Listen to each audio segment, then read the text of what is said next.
700 years before the birth of Christ, the Roman Empire began. For nearly a millennium, they built a society based on a set of rules that allowed them to conquer most of Europe, North Africa, and the Middle East.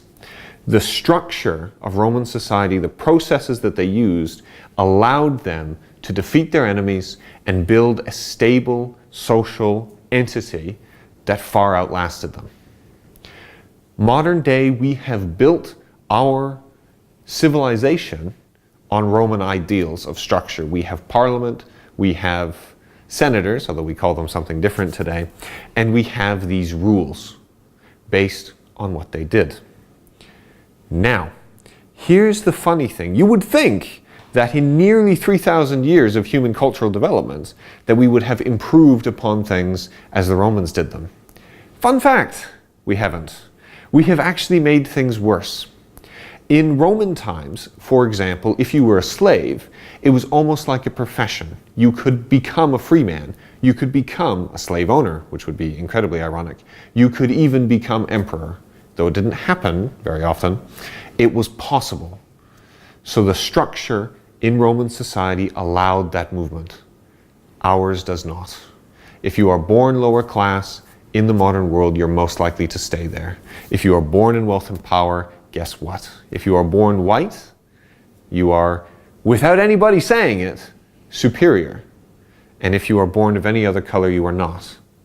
Our society encourages discrimination and intolerance by the words we use, by the way we approach things, by our media, our video games, by the signage on the street. In my country, most of every sign is in English. If you can't read, are blind, or speak a different language, suddenly you're at a disadvantage. And this is everywhere. And nobody even has to say anything. It just funnels all the undesirables down one path. Out of sight, out of mind. But what about the gifts that those undesirables have?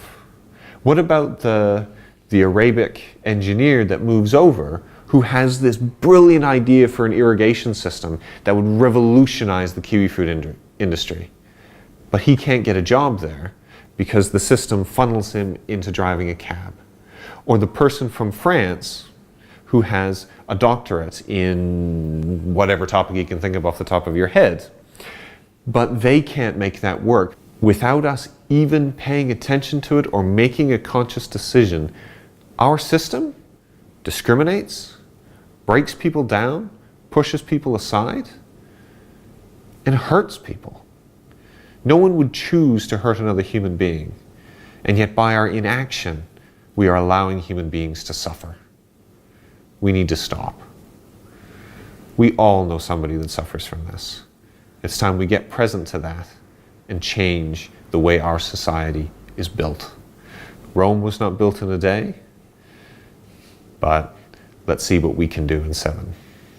Imagine, if you will, my friends, a society in which every child was encouraged in their own giftedness, that the artists could paint, the mathematicians could solve advanced mathematical calculations, the scientists could discover, and the dreamers could dream.